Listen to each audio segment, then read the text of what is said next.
เอาสบายดีพี่น้องเด้อพวกเขาอยู่รัสเซียกับฟ้ายามแรงพี่น้องดนได้พอกันเพราะว่าช่วงนี้กะ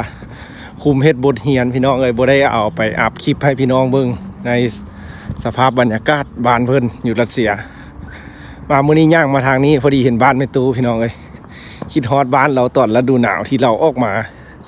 ย่างแต่ละมือเลยพี่น้องกวดอนามัยอยู่นี่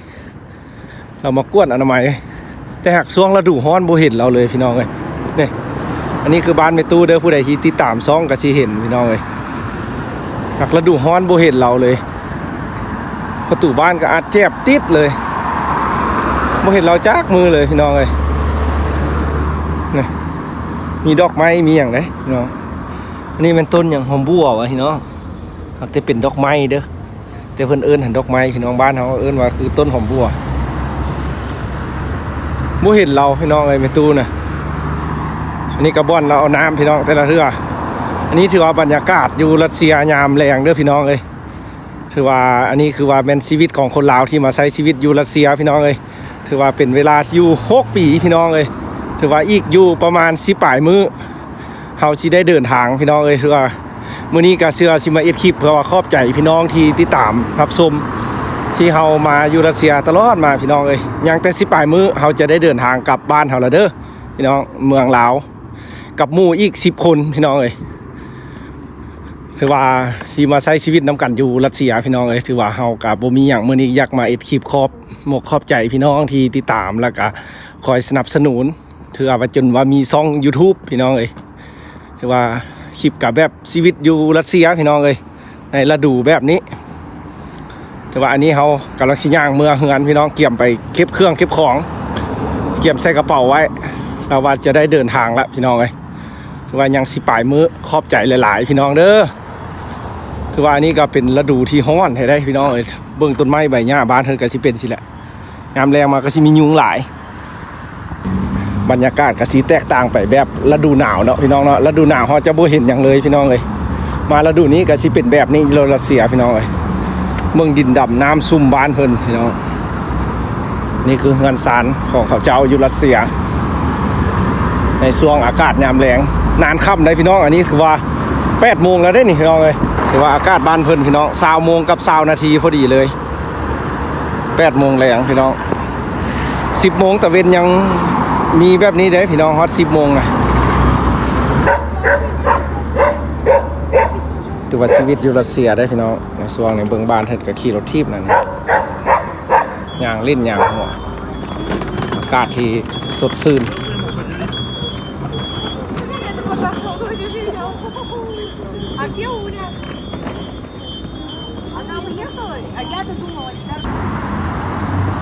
มักแอมเปิลออกแล้วได้พี่น้องมักแอมเปิลน้อยนะนี่บ้านเพิ่นต้นแอมเปิลน้อยพี่น้องอยู่สวนนี่จะมีมักไม้มักตอกพี่น้องยามหนาวแล้วแม่นเฮาคือว่าต้นไม้คือตายเบิดเลยพี่น้องแต่บัดนี้อากาศที่แบบแนวนี้แล้วมันก็สิออกมาพี่น้องเฮาสิถ่ายให้เบิ่งว่าสภาพบ้านเพิ่นในช่วงฤดูร้อนพี่น้องในรัสเซียก็สิเป็นแบบนี้พี่น้องนี่อันนี้น่ะคือต้นข้าวบ้านเฮาขนาดพี่น้องแต่หากเป็นดอกไม้ผู้ใดฮู้ได้ว่ามันอีหยังพี่น้องก็เม้นมาบอกเด้ออันนี้เป็นสวนแบบนี่สวนแบบรูปปั้นของคนสำคัญของบ้านเพิ่นนั่นแหละพี่น้องนี่ใบคือใบข้าวนี่พี่น้องนี่ใบคือใบข้าวแท้ๆแต่หากเป็นดอกไม้พี่น้องนี่คืออยู่รัสเซียอากาศร้อนๆพี่น้องนี่เบิ่งบ้านเพิ่นมานั่งลิ้นกินขนมข้าวต้มเป็นจังซี่ได้พี่น้องอยู่รัสเซียน่ะกันฤดูหนาวแล้วบ่เห็นพี่น้องมีแต่ต้นแอมเปิลเมิดพี่น้องเขาสามารถเอาไปกินได้เด้อพี่น้องถ้ามันใหญ่เด้ออยู่บ้านเพิ่นบ่ได้แพงได้เขาจะเอาไปกินก็ได้พี่น้อง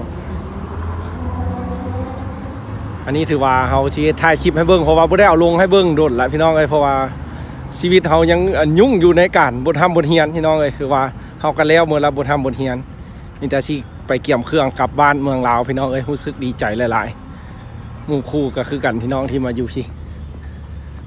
คือว่าในช่วงนี้เขาก็บ่ได้ไปถ่ายอย่างในเมืองก็บ่ได้ไปถ่ายแล้วพี่น้องเพราะว่าคุมเฮ็ดบทเขาให้เบิ่งแบบเป็นอากาศยามแรงนะพี่น้อง20 โมงได้นี่นะ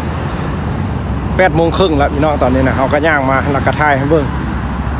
อากาศ8:00บ้านเพิ่น10:00 11:00ก็ยังบ่ค่ำพี่น้องเอ้ยค่ำมืดแท้ๆแล้วแม่นตอนประมาณ 12:00หยังพี่น้องถ้าเป็นจักน้อยหมดฤดู6เดือน6นี่ก็สิแม่นไปฮอดเดือน7นี่แห้งอันนั้นเลยพี่น้องกลางคืนเกือบบ่มีอยู่รัสเซียพี่น้องเอ้ยสำหรับเฮาอยู่เมืองนี้ได้พี่น้องเมืองอื่นก็บ่ฮู้ว่าสิเป็นแนวใดพี่น้องหรือว่าเอื้อยเพิ่นที่อยู่เคยมาอยู่ต่างแดนหรือว่าใช้ชีวิตอยู่ต่างประเทศหรือว่าใครเคยมาเฮาก็บ่ฮู้พี่น้องแต่หากอยู่รัสเซียเป็นแนวนี้พี่น้องเอ้ยกลางคืนมีน้อยแล้วก็ตอน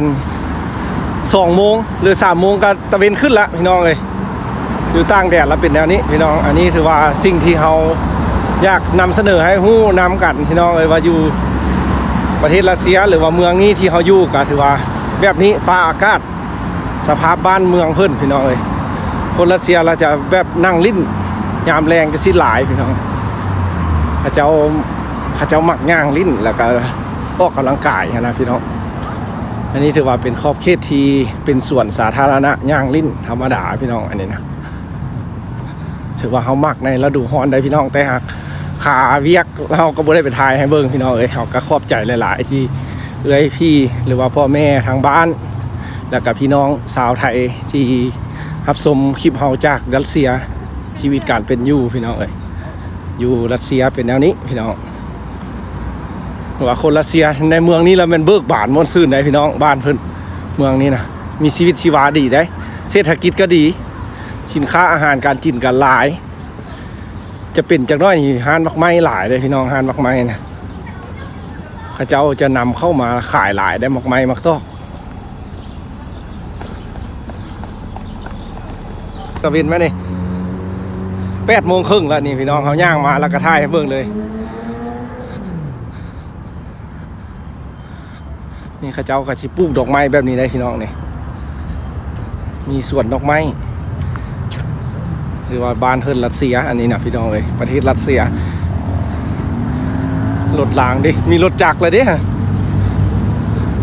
บ้านเพิ่นก็มีรถจักรคือกันเด้พี่น้องเอ้ยฮอดฤดูร้อนจังเห็นฤดูหนาวเราบ่เห็นรถจักรนะเป็นตะม่วนพี่น้องเอ้ยยามฮ้อนมาสิละ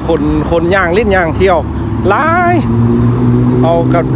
คันแม่นผู้ใดมักย่างมักเที่ยวกับแม่นคักทึกใจแหละพี่น้องเอ้ยผู้ใดมักไปย่างนะพระเจ้าจะจูงหมาย่างลิ้นขี่รถทีบพี่น้องเอ้ยชีวิตอยู่บ้านเพิ่นนะสำหรับผู้ที่มักย่างพี่น้องเอ้ย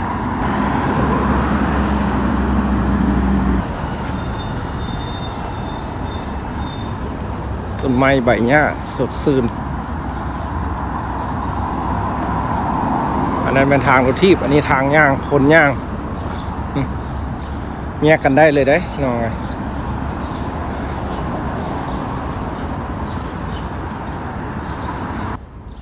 เอาพี่น้องเอ้ยฝากเป็นกำลังใจเด้อเวลาเราเดินทางกลับไปบ้านพี่น้องเอ้ยถือว่าไปฮอดบ้านเราเมืองลาวกะสิไทย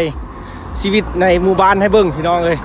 ที่ในตามซ่องของเราตั้งใส่ว่าเป็นซ่องบ้านนาภูเขาควายกับบ้านของเราก็อยู่ในสายภูเขาควายพี่น้องเอ้ยคือพี่น้องที่ได้รับชมกะสิเห็นวิถีชีวิตของเราอยู่บ้านพี่น้องเอ้ยก็เป็นบ้านเขตนอกพี่น้องเอ้ยทางแข่งเวียงจันทน์กะสินอกหลายกับบ่นอกพี่น้องกับแบบบ้านเฮามันมีแต่ทงให้ทงหนาพี่น้องเอ้ย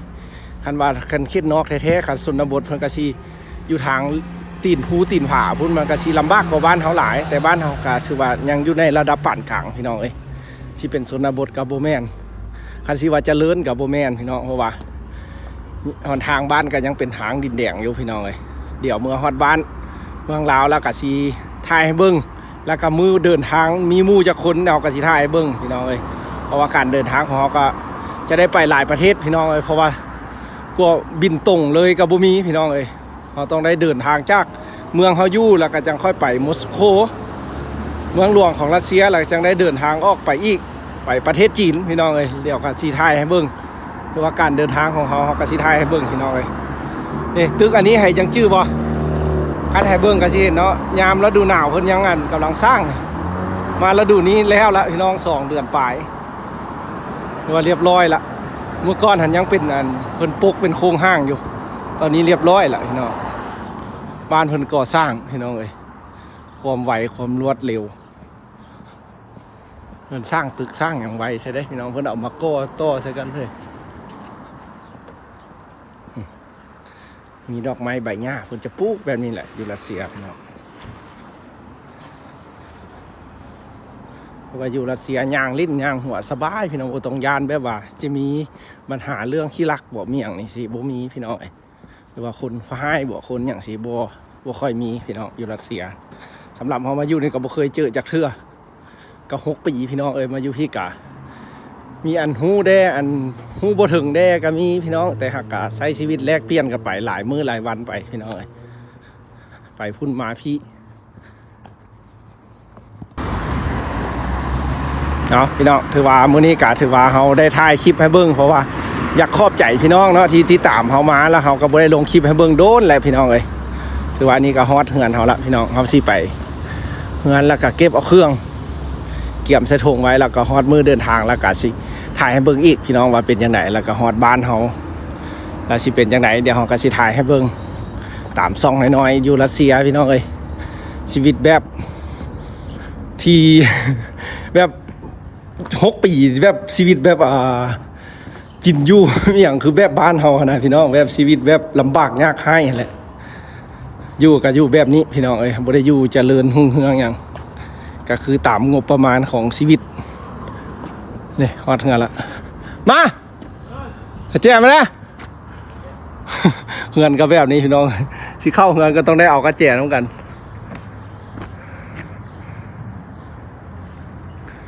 โยนเลยโอ้ยหักซะเอาพี่น้องเข้าเฮือนก่อนเกี่ยมเมียนเครื่องเมียนของเก็บเครื่องเก็บของแล้วสิท้ายให้เบิ่งอีกเด้อมื้อหน้าพี่น้องเพราะว่าช่วงนี้บ่ได้ลงคลิปให้เบิ่งดุพี่น้องจังไว้เจอกันอีกครั้งหนึ่งในการเดินทางพี่น้องสำหรับประสบการณ์อยู่รัสเซีย6 ปี